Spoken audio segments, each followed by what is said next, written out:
হুমায়ুন কবির কার জন্য কাজ করছে সেটা আগে স্পষ্ট হোক। আমরা মনে করি এখনো মমতা ব্যানার্জির হাতেই ও তামাক খাচ্ছে, কারণ মুসলমানদের মধ্যে একটা বিশাল সংখ্যক মুসলমান যারা তৃণমূলকে আর দেবে না, তৃণমূলের ওপর বিরক্ত, সেই মুসলমানদের ভোটটা বিজেপির দিকে চলে আসতে পারে। আর সেই ভয়ের কারণের জন্যই এই হুমায়ুন কবিরকে তৈরি করেছে মমতা ব্যানার্জি, যাতে ওই ক্ষুব্ধ মুসলমানদের ভোটটা বিজেপির দিকে না আসে, তৃণমূলের দিকে না আসুক, কিন্তু বিজেপির দিকে যাতে না আসে, এটাই ওদের চেষ্টা ছাড়া আর কিচ্ছু না। দেখুন, হুমায়ুন কবির এর আগে অনেক রকম ইঙ্গিত দিয়েছিলেন, তার দলে কারা কারা থাকবে, সিপিএম থাকবে কিনা, এই নিয়ে নানান প্রসঙ্গ উঠে এসেছিল। সিপিএম নেতা সুজন চক্রবর্তী কি বলছেন দেখুন। তিনি এখন দাবি করেছেন তিনি দল করবেন, সে অনুযায়ী সবাইকে চলতে হবে।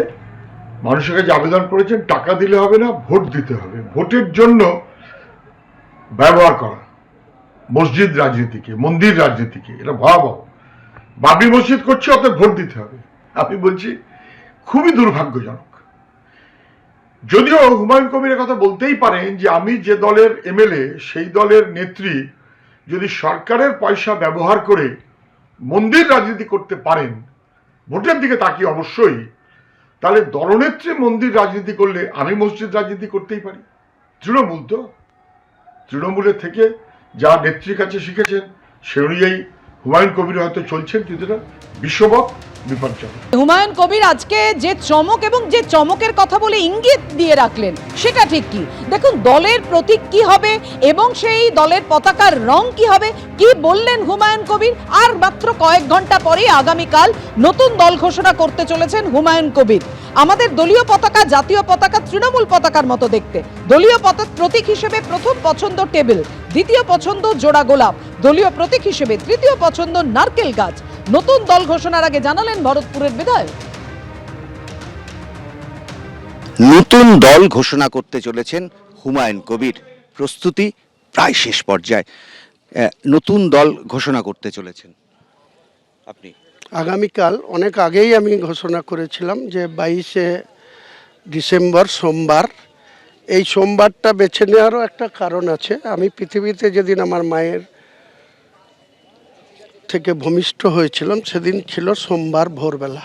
তৃণমূলের থেকে এমন কোনো অফার, এমন কোনো ফোন যাতে নতুন দল করা থেকে আপনি পিছিয়ে যাবেন? কোনো প্রশ্নই আসে না। আজকের দিনে এইসব প্রশ্নের অসম্পূর্ণ এবং অপ্রাসঙ্গিক। আমার কাছে কোনো প্রাসঙ্গিকতা নেই। 30টা আসনে লড়বেন আজকের দিনে 135 বলেছিলাম, ওটা আরও বাড়বে। মিনিমাম 182 আসন থাকবে, বা প্রয়োজন হলে 294 লড়ব। আপনার দলে সবাই মুসলিম, মানে যারা কমিটিতে আসবেন, যারা সংগঠন পরিচালনা করবেন? না না না না, মোটেই না। যারা 75 জনের স্টেট কমিটি হবে সেখানে দেখবেন যে অন্ততপক্ষে 20% হিন্দু লিডার থাকবে।